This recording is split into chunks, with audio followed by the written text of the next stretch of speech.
여러분, 시험은 다들 잘 봤는지 제가 이제 확인을 하려고 하고요. 확인을 하고 나서 여러분 중에서 조금 어렵다고 느끼거나 뭔가 도움이 필요하다고 느끼는 학생에게는 제가 연락을 해야 될 것 같습니다. 그리고 우리가 사실 중간고사까지는 진도를 많이 나가진 않았어요. 왜냐하면 여러분의 상황을 그리고 상태를 제가 직접 대면으로 수업을 하면 여러분의 상태를 확실히 느낄 수가 있는데 그렇지 않은 상황이라서 조금 천천히 진도를 나갔던 부분이 있는데 이제 여러분 중간고사 결과를 보고 어느 정도 이제 속도를 낼 수 있는지 감안한 다음에 이제 12장부터는 조금 속도를 내려고 해요.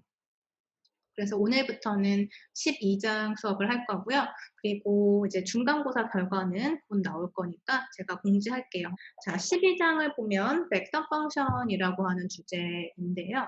자, 벡터 펑션은 11장에서 우리가 열심히 벡터에 대해서 얘기를 했었죠. 그걸 바탕으로 해서 12장에서는 벡터를 함수화할 거예요. 그러면 함수가 되었다면 우리가 할 수 있는 것들이 무엇이 있을까 생각해 보세요. 함수가 되면 그다음에 진행할 수 있는 일들은 극한을 계산할 수 있고요. 미분도 계산할 수 있고 적분도 할 수 있어요. 그래서 제가 학기 초에 얘기했듯이 이제 우리 이 수업은 기본적인 미분 적분을 배우는 게 아니라 다변수 함수, 즉 변수가 이제 하나가 아니다. 두 개, 세 개 이런 함수에 대해서도 얘기를 할 거고 벡터에 대해서 얘기할 거고 벡터 함수에 대해서 얘기할 건데 그러기 위해서는 미분과 적분, 기본적인 실수 함수에서의 미분 적분은 자유롭게 할 수 있어야 된다라고 얘기했었어요. 혹시라도 그게 부족한 친구들은 제가 제 수업을 알려줄 테니까 그 수업을 좀 참고하면 좋을 것 같아요.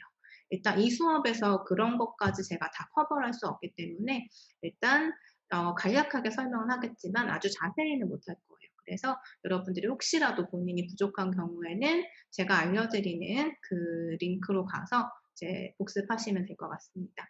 자, 일단 우리가 벡터에 대해서 계속 얘기를 했었는데요. 자, 생각을 해보면 우리가 함수도 마찬가지로 자, 한번 비유를 한번 해볼게요. 우리가 어떤 함수가 있어서 그것이 2다라고 해볼게요. 그럼 이런 함수를 우리가 뭐라고 하죠?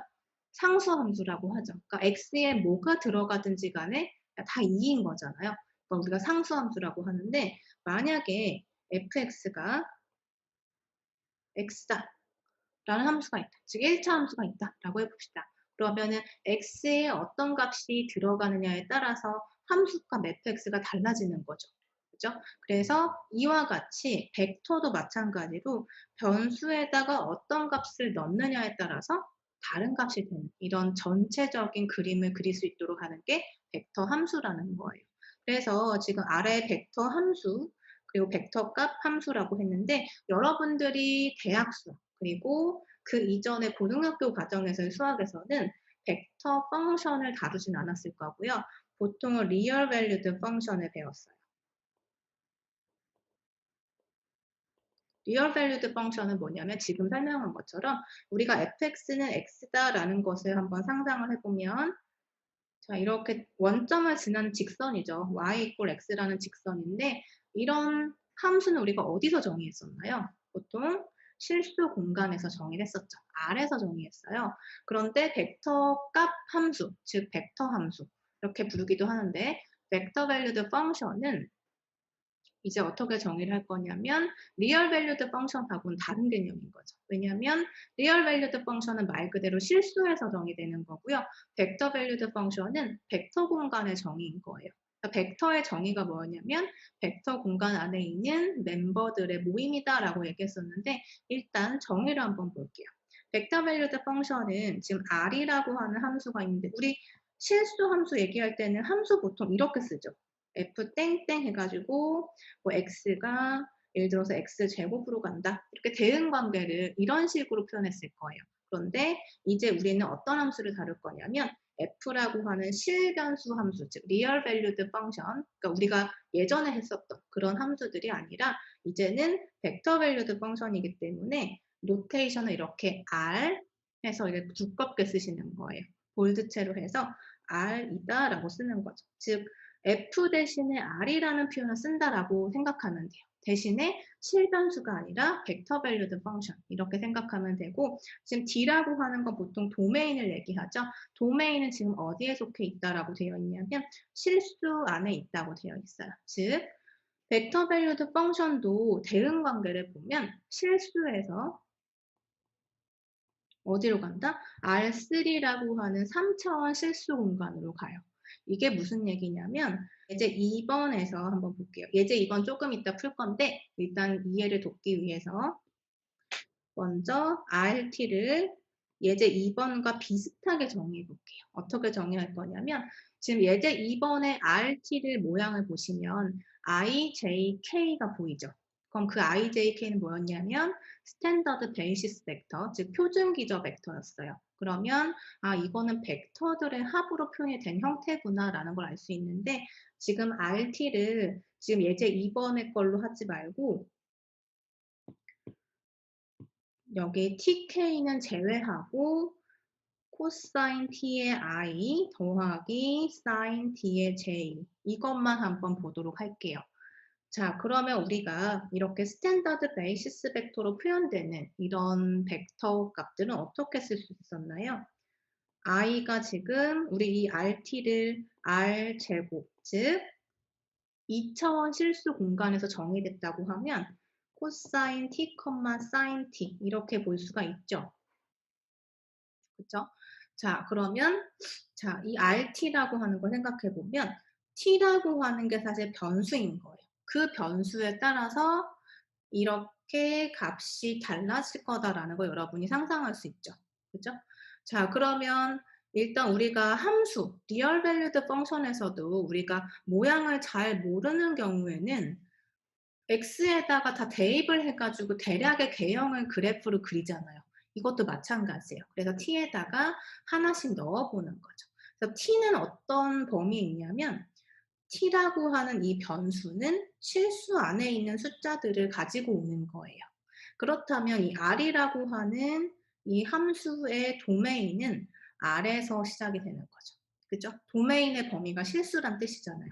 도메인이 뭐냐면 변수가 살고 있는 영역을 의미하는 거죠. 그죠? 함수에서. 그럼 t라고 하는 것의 범위가 r에서 시작하는 거고 결과적으로 보면 rt라고 하는 게 함수가 되는 거예요. t는 변수고 rt 전체가 함수 값이 되는 거예요. 근데 함수 값이 지금 뭐냐면 코사인 t, 사인 t 그리고 이렇게 표현되었으니까 결과가 뭐죠? 실수가 아니라 벡터인 거예요. 그러니까 결과적으로 벡터 값을 함수 값으로 갖고 있는 함수인 거죠. 그래서 R을 우리가 뭐라고 한다? 벡터 밸류드 펑션이라고 한다. 그러면 결과물은 지금 RT가 코사인 T, 사인 T이기 때문에 차원이 어떻게 돼요? 2차원이죠. 그래서 도메인은 실수, 즉 T라고 하는 변수는 실수의 멤버인데 그것에 대응하는 그 레인지, 치역은 지금 뭐다? 벡터 밸류가 되고 R2가 된다. 그러니까 R에서 R2로 대응되는 함수인 거예요. 우리가 보통 실변수 함수 F는 우리가 익숙한 F라는 함수는 R에서 어디로 가요? 보통 R로 많이 가죠. 왜냐하면 예를 들어서 fx가 x다 그러면 실수 여기다 넣어주면 실수값 나오잖아요. 그래서 R에서 R로 대응되는 거죠. 그런데 이제 벡터 밸류드 펑션은 이런 대응 관계를 설명할 수 있고 그렇다면 예제 2번의 결과물은 어떻게 될까요? 이것은 RT가 R에서 어디로 가는 거죠? 벡터가 지금 I, J, K가 보이니까 3차원 벡터로 가고 있죠. 그래서 R에서 R3 이렇게 대응되는 함수라는 거예요. 자, 그럼 일단은 아래에 있는 이 예제부터 한번 생각해 봅시다. 자, 그러면 t에다가 우리 실수값을 조금씩 넣어 볼게요. 예를 들어서 t가 0이다. 실수는 무수히 많은 수가 있지만 그중에 0 한번 넣어보죠. 그러면 자, 아래 제로는 뭐가 된다? 넣는 거죠. 변수에다가 코사인 제로, 사인 제로. 자, 그러면 우리 삼각함수에 대해서 공부한 적이 있죠. 그래서 코사인 제로 생각해보면 얼마였어요? 1이었죠. 그 다음에 사인 제로는 0이죠. 아, 그러면 일단 0이라고 하는 파라미터에 대응하는 벡터 값이 1,0이다 라는 걸 알 수 있어요. 자, 그래서 우리가 이렇게 2차원 평면에다가 한번 그림을 그려볼게요. 왜냐하면 지금 결과물은 2차원이기 때문에 2차원 평면에다가 그림을 그릴 거예요. 자, 그런데 0이라고 하는 파라미터 넣었을 때 1,0이라는 벡터가 나왔다. 자, 그렇다면 1,0은 어떻게 찍죠, 우리? 그래프로 그리면, 그쵸? 1,0이라는 좌표를 찾고 그렇게 원점에서 화살표를 그어주면 돼요. 1,0. 그럼 지금 이 화살표를 나타내는 벡터는 r이 언제일 때, t가 언제일 때, 0일 때를 의미해요. 그죠? 자, 그러면 우리 조금만 더 늘려봅시다. t를 이번에는 뭘로 해볼까요? 지금 삼각함수니까 t를 6분의 파이라고 한번 생각해보죠. 그러면 R에 지금 도메인이 누가 됐냐면 6분의 파이라는 변수가 들어가고 코사인 6분의 파이 분의 사인 6분의 파이 이렇게 되는 거예요. 그러면 코사인 6분의 파이는 얼마? 코사인 30도니까 그쵸 2분의 루트 3. 그 다음에 사인 6분의 파이 사인 30도니까 어떻게 돼요? 2분의 1이 됐나요? 그쵸? 자, 그래서 지금 2분의 루트 3, 2분의 1을 다시 좌표로 한번 찍어보면, 자, 2분의 루트 3, 2분의 1. 여기가 지금 1에 위치해 있기 때문에 2분의 루트 3은 1보다 작죠. 그래서 2분의 3, 2분의 1이면 대략 이 정도라고 생각할 수 있겠네요. 그래서 이제 원점부터 해서 이렇게 화살표를 그려줄 수가 있어요. 이게 지금 언제냐면, t가 언제? 6분의 파이일 때 찍은 거예요. 자, 그래서 지금 하나만 더 대응해 봅시다. 자, t가 이제 더 커졌어요. 이렇게 t를 증가시켜 볼 거예요. t가 6분의 파이에서 이번에는 뭐가 됐다고 해볼까요? 3분의 파이가 됐다고 해보자. 그러면 r에 대응하는 값은 3분의 파이가 들어가고 그때 함수가 지금 코사인 t, 사인 t니까 코사인에 3분의 파이 넣고 사인에 3분의 파이를 넣어서 결과값을 보면 코사인 60, 2분의 1이죠. 2분의 1, 사인 3분의 파이, 2분의 루트 3. 그래서 2분의 1, 2분의 루트 3인데, 자, 2분의 1, 2분의 루트 3이면 대략 위치가 이 정도 되겠죠. 그래서 원점에서 다시 이렇게 화살표로 그려준 것이 이 값이 된다는 거예요. 그러면 이 화살표로 나타낸 벡터는 t가 언제일 때다? 3분의 파일 때다. 자, 여러분 뭔가 느껴지는 게 있나요? 하나만 더 해볼게요. 자, 여기서 t를 늘려서 2분의 파이로 가져가 봅시다. 자, t가 2분의 파이다. 그러면 r에 2분의 파이가 대입이 되고 코사인 2분의 파이, 사인 2분의 파이가 돼요. 자, 그럼 코사인 2분의 파이는 얼마인가요? 0이죠. 0. 사인 2분의 파이는 1이죠. 0,1이라는 벡터에 대응이 되는 거예요. 0,1이라는 점은 좌표로 봤을 때 여기에 있고 화살표를 연결해주면 이런 모양이 되겠죠.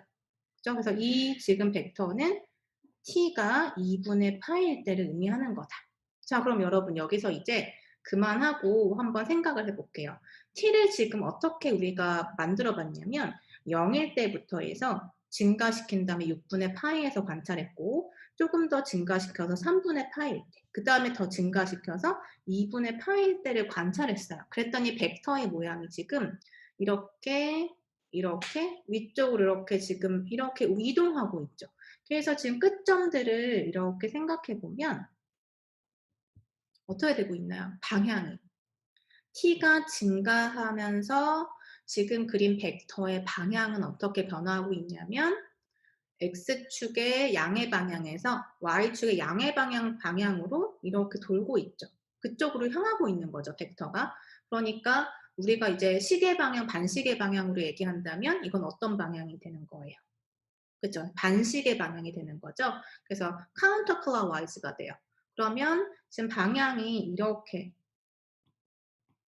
지금 이거 연결해 보면 우리가 0일 때, 6분의 8 때, 3분의 8 때 이렇게 딱딱 딱 내가 아는 특수각에 대해서만 넣어봤지만 이 사이에 있는 어떤 t에 대해서도 t는 지금 실수범위 있다고 했잖아요. 그러니까 그 모든 t에 대해서 다 대응을 하면 어떻게 될 거라는 게 상상이 되냐면 t가 증가하면서 이렇게 이렇게 그림이 그려지는 거예요. 그래서 그 끝점들을 연결했을 때는 이렇게 되겠죠. 지금 이렇게 원의 형태. 그러면 t를 이제 2분의 파이보다 더 증가시켰을 때는 어디로 가겠어요? 방향이 지금 이쪽 방향이니까 이렇게 지금 돌면서 좌표가 찍히게 되는 거죠. 자, 그럼 하나만 더 체크해 봅시다. 이제 t가 더 커져서 파이가 됐다고 해 볼게요. 2분의 파이에서 이제 파이. 그러면 그때 값은 뭐가 되냐면 코사인 파이, 사인 파이예요. 그러면 코사인 파이는 얼마? 마이너스 1이죠. 사인 파이는 0이죠. 그래서 마이너스 1,0이 2점, 즉 이렇게 벡터의 대응이 되겠네요. 그러니까 지금 예상한 대로 이렇게 시작해서 t가 0일 때부터 기준을 하면 여기 지금 빨간색 점에서 시작해서 이렇게 그려진다는 걸 알 수가 있어요. 그죠? 그래서 이렇게 방향이 그럼 t의 증가하는 방향대로 rt라고 하는 벡터 함수를 대응해 보니 그 결과는 뭐다? 반시계 방향으로 뭐가 그려진다? 원이 그려진다는 걸 알 수가 있어요. 그죠? 그래서 이제 t의 범위를 파이에서 더 늘리게 되면 이렇게 벡터 값들이 이런 식으로 다 대응이 되면서 결국엔 연결하면 이렇게 되겠죠. 그리고 또 계속 연결해 주면 이런 벡터들의 끝점들을 연결해서 이렇게 연결이 될 거예요. 자, 이런 형태를 우리가 벡터 함수라고 하는 거예요. 물론 지금 하나의 예로서 코사인 t, 사인 t를 예로 들었는데 이건 말고도 이 벡터라고 하는 이 형태 안에 t라는 변수가 있으면 이걸 우리가 벡터 함수라고 부르는 거예요. 자, 그런데 지금 이 예제는 굉장히 중요한 예제고, 자, 이것이 나타내는 게 뭘까? rt가 코사인 t, 사인 t다라고 하면 일단 2차원 벡터인데요. 2차원 벡터 중에서도 그림을 한번 살펴보니까 우리 처음에 t가 0일 때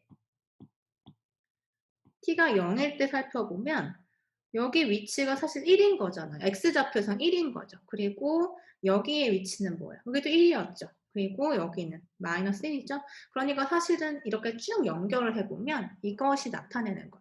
t가 실수 범위일 때 모든 실수에 대해서 지금 대응을 해보면 결국에는 뭐가 만들어진다? 반지름이 1인 원이 만들어지는 거예요. 그래서 원을 나타내는 벡터 함수가 바로 이 형태인 거죠.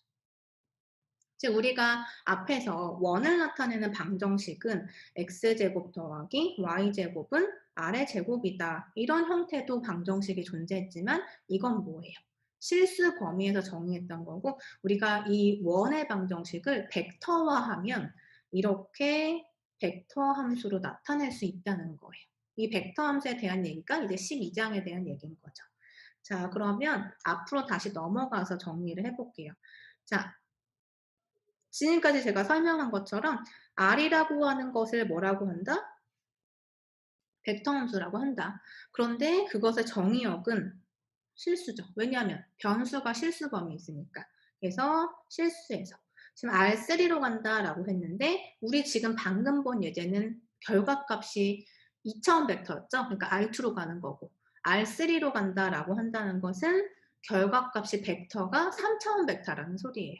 그래서 지금 예제 2번과 같이 자 이런 예제가 있다. 그러면 이 RT는 어디에서 어디로 간다? 그쵸. t라고 하는 변수는 실수 범위에 있는 거고 결과물을 보면 i, j, k 세 개의 스탠다드 베이시스 벡터가 보이니까 3차원 벡터를 나타내는 거다. 그래서 R3도 대응되고 있다라는 것을 확인할 수가 있는 거죠.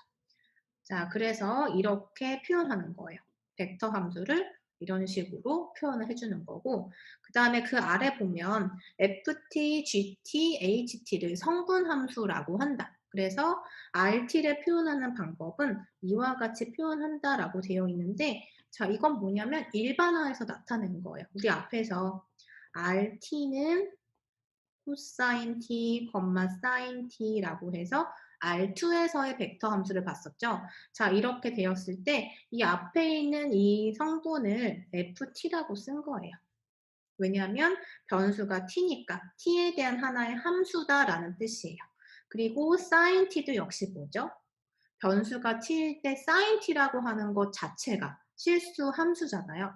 그러니까 우리가 고등학교 이하에서 배웠던 내용이 자, 코사인 t도 하나의 함수다. 그다음에 사인 t도 하나의 함수다. 근데 지금 배운 건 뭐냐면 그 함수들을 성분으로 갖는 벡터를 벡터 함수라고 한다라는 거예요. 그럼 결국에 벡터 함수의 성분들이 뭐냐? 역으로 생각하면 실변수 함수가 되는 거죠. 우리가 지금 알고 있는 함수들. 즉, 자, 여기 두 번째 텀은 우리가 GT라고 써보자. 이렇게 표현하자는 거예요. 그러면 3차원 벡터일 때는 여기에다 하나 더 추가해서 예를 들어서 뭐 1 더하기 t 이렇게 써주면 이것도 역시 t에 대한 1차 함수잖아요. 그러니까 이 마지막 텀을 ht라고 하자. 이렇게 쓴 거예요. 그래서 f, g, h인데 변수가 모두 t인 것을 의미한다. 그리고 지금 이것은 벡터의 형태이기 때문에 ft의 i, 즉 스탠다드 베이시스 벡터, 표준기저 벡터를 나타내는 거예요. gt의 j라고도 쓰고 ht의 k라고도 표현할 수 있다. 자, 이렇게 성분 함수로서 r이라고 하는 벡터값 함수를 정의한다. 그래서 벡터값 함수 안에 있는 성분들은 각각 뭐다? 실변수 함수인 거예요. 그죠? 코사인도 1 플러스 t도 그냥 실수 함수잖아요. 우리가 여러 이렇게 계속 다뤄왔던 것. 자, 그렇다면 아래 보면 공간 곡선이라고 하는 단어가 있는데 일단 스페이스 커브라고 하고요. 이것의 의미가 뭐냐면 이 예에서도 보면은 자, 2차원 그 평면에서 지금 원을 하나 그려낼 수 있었잖아요. 그런데 지금 2차원이 아니라 이 벡터 함수를 이렇게 3차원으로 대응을 시키면 결국에는 이런 곡선이 어떻게 표현이 될까요? 이렇게 2차원 평면에서도 표현할 수 있지만 결과물이 3차원 벡터라면 당연히 공간상의 그림이 그려지겠죠. 그 그림이 곡선의 형태가 되면 그 곡선을 공간 곡선이라고 하는 거예요. 공간상에 있는 곡선이다. 자, 그러면 자, 공간 곡선을 우리가 어떻게 나타내는가? C라고 일단 쓸 거고요. 정의니까 알아두세요. C라고 쓰고 이 공간 곡선의 정의가 뭐냐? 여러분 지금 곡선의 정의를 생각해 보면 공간 안에 있는데 어떤 것들의 모임인가 사실은 지금 이 그림에서도 보면 알 수 있듯이 C라고 하는 지금 커브가 화살표로 이렇게 그려져 있죠. 그 얘기는 뭘까요? 제가 지금까지 앞에서 설명한 t라고 하는 파라미터를 증가시켰을 때 그려지는 방향인 거예요. 그러니까 3차원으로 확장하면 방향이 이렇게 될 수 있고 뭐 이렇게 될 수 있는데 어쨌든 이 화살표의 방향이 뭐냐면 이 화살표가 나타내는 것은 t의 증가 방향인 거죠. 자, 이때 t는 뭐다? 벡터 함수의 변수다라고 설명할 수 있는 거예요. 그렇죠? 자, 그러면 아래에 있는 이 rt 하나, ft, gt, ht 요거는 뭘 의미하는가? t에다가 0을 넣었을 때 만약에 여기에 대응이 되더라. 그래서 여기다 이제 점을 하나 찍었어요. 그 다음에 t에다가 0.1을 넣어봤어요. 증가시켜 보는 거죠. 0.1. 그러면 여기에 대응이 되더라. 그 다음에 좀 더 증가시켜서 0.5에 대응을 했더니 여기에 대응이 되더라. 이렇게. 그 다음에 1에 대응을 했더니 R1이 여기에 대응이 되더라.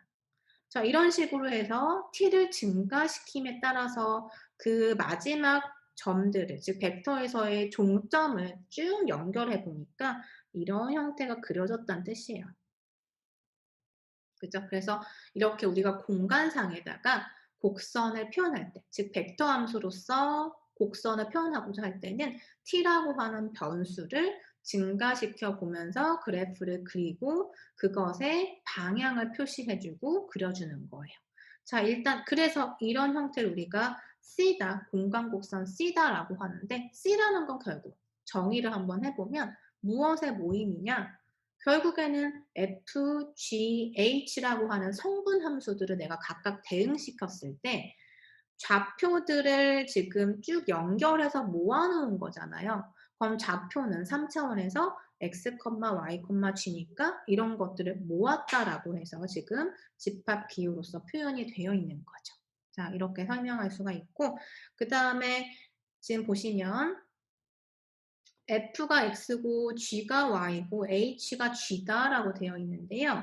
자, 이것을 우리가 C의 매개변수 방정식이라고 한다. 파라메트릭 이퀘이션이라고 한다라고 했는데 앞에서도 우리가 11장에서 파라메트릭 이퀘이션이란 단어를 본 적이 있어요. 매개변수 방정식. 그건 뭐냐면 변수가 있는 방정식인 거죠. 말 그대로. 그래서 t라고 하는 변수에 대한 식, 그다음에 t라고 하는 변수에 대한 식, t라고 하는 변수에 대한 식 해서 x, y, g를 이렇게 매개변수 방정식이라고도 불러요. 자, 그러면 지금 여기 봅시다. f라고 하는 것은 우리가 아까 벡터 함수에서 맨 처음에 있는 성분을 의미했어요.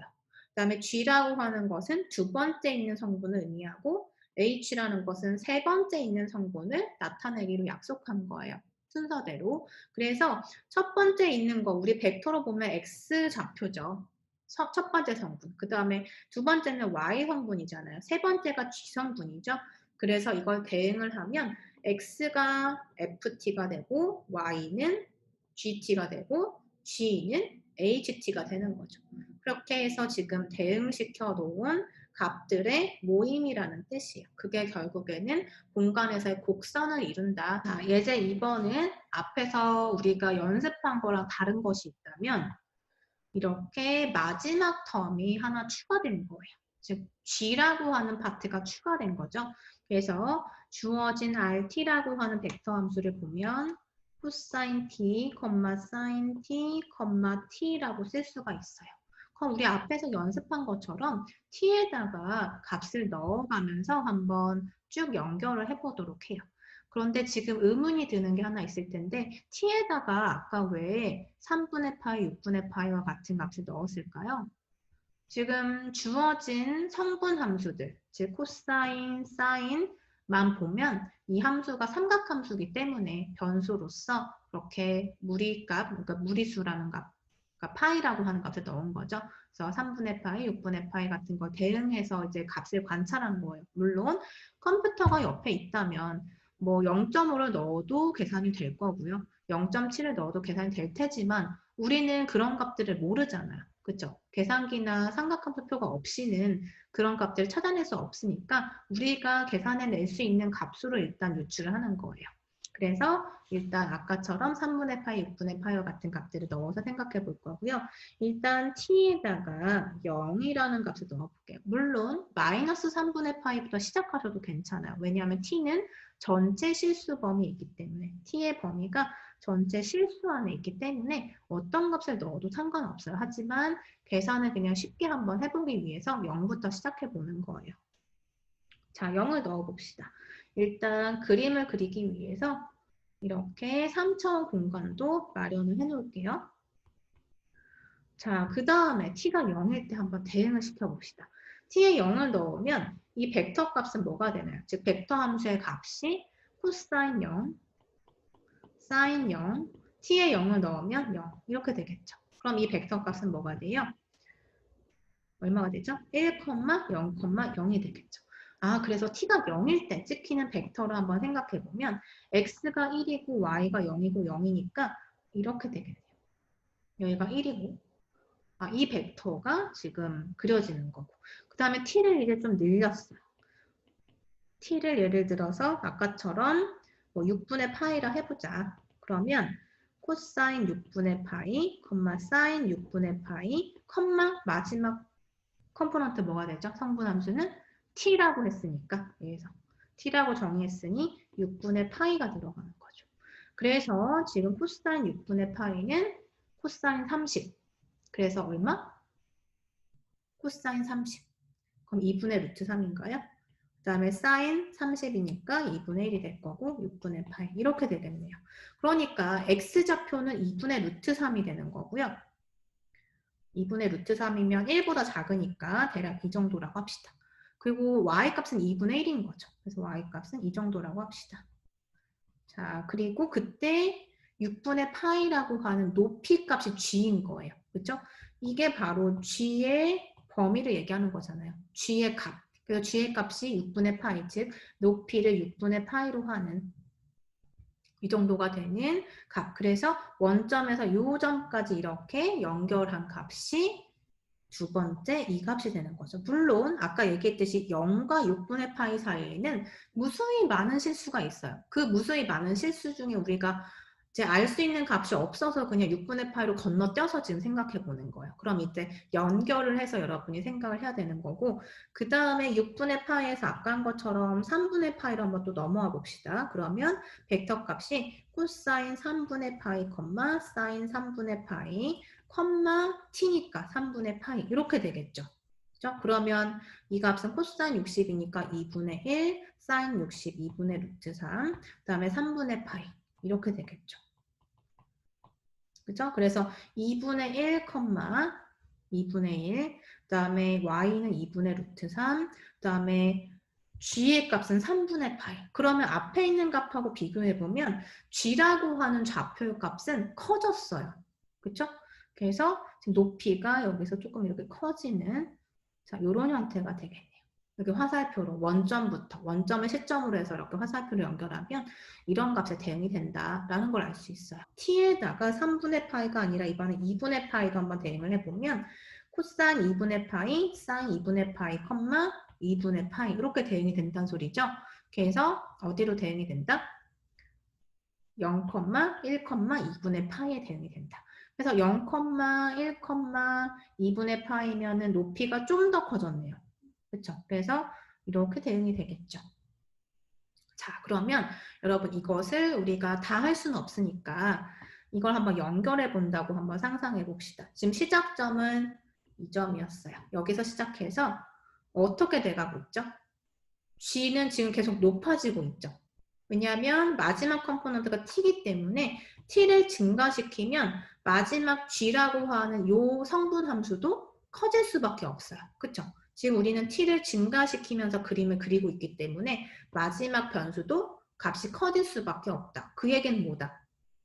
지금 이 공간에서 보면은 높이가 점점 커지는 그림이 그려지게 된다는 거죠.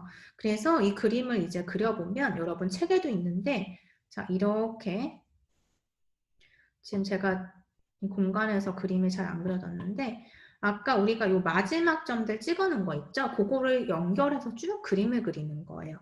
그래서 이렇게 연결이 이렇게 됐다고 해봅시다. 지금 그림이 확실하게 정확하게 그려지지가 않는데 지금 이렇게 화살표로 있는 점들을 다 연결했다고 한번 상상해 보세요. 자, 이게 지금 정확히 그려지지 않아서 좌표를 정확히 그렸어야 되는데 그 지금 아까 그렸던 마지막 점들만 이어주면 이 방향으로 지금 화살표 방향으로 아까 지금 하나씩 대응시켰던 거 있죠? 그러니까 사실 얘를 이렇게 보면 이렇게 이런 식으로 하나씩 대응됐던 거예요. G 값은 점점 높아지고 있는 거죠. 그래서 이거를 대응을 시켜보면 이 방향으로 이렇게 쭉 곡선이 그려지는 거예요. 어떻게 됨에 따라서 t를 늘려감에 따라서 그래서 이런 곡선이 쭉 그려지게 된다. 자, 그럼 여러분 이것도 상상해 봅시다. 이 곡선을 여러분이 G축을 기준으로 해서 위에서 바라본다고 한번 생각해 보세요. 즉, 지금 이 곡선을 XY 평면에다가 사용시키는 거예요. 그럼 이렇게 우리 어렸을 때 혹시 이런 거 갖고 노는 학생들이 있나요? 이렇게 스프링 이렇게 있어서 이렇게 하면 또 늘어나고 이렇게 하면 줄어들고 하는 스프링. 그걸 이렇게 늘리면은 이런 모양 나오겠죠. 근데 이거를 다시 이렇게 축소해서 위에서 보면 어떤 모양이었어요? 원이죠. 그러니까 이거를 우리가 위에서 바라보면 사실은 이렇게 생긴 원인데 그 원의 모양이 뭘 나타내는가? 지금 무슨 얘기냐면 XY 평면으로 사용시켰을 때의 모양이 뭐냐라는 거니까 사실은 이 RT라고 하는 벡터 함수에서 뭐만 생각하겠다? 앞에 있는 두 개의 컴포넌트, 즉 두 개의 성분 함수만 고려하겠다. 왜? X하고 Y 값만 생각하는 거니까요. 그래서 이걸 사용시키면 원이 된다. 그래서 얘만 생각하면, 즉 코사인 t, 사인 t만 생각하면 우리 앞에서 푼 것처럼 뭐가 됐죠? 이게 원이었잖아요. 이게 원을 나타내는 거였죠. 그런데 t가 실수범위에 있다면 이건 어떤 원이다? t에다가 0 넣으면 뭐 2분의 파이 넣으면 해가지고 결과적으로 반지름이 1인 원이었잖아요. 여기서도 마찬가지죠. 여기 있는 좌표가 1이니까 x값 1이었으니까 이렇게 사용을 시켜도 결국엔 반지름이 1인 원이 될 거란 말이죠. 그래서 이것을 우리가 이제 위에서 보면 원이고 이렇게 옆에서 보면은 원기둥의 형태가 있는데 그걸 따라서 이렇게 곡선이 올라가는 거예요. 마치 그 담쟁이 덩굴에 줄기들이 이렇게 올라가는 것처럼 이런 구조를 우리가 헬릭스라고 해요. 나선이라고 불러요. 이렇게 위로 증가하면서 올라가는 형태. 그래서 이걸 우리가 헬릭스라고 한다. 자, 그래서 지금 여기 나와 있는 예제 2번의 이 벡터 함수가 헬릭스라는 구조예요. 자, 이렇게 우리가 벡터 함수에 대한 예제를 하나 풀어봤고 그 다음에 우리 이어서 벡터 함수에 대한 극한을 한번 생각해 보도록 할게요.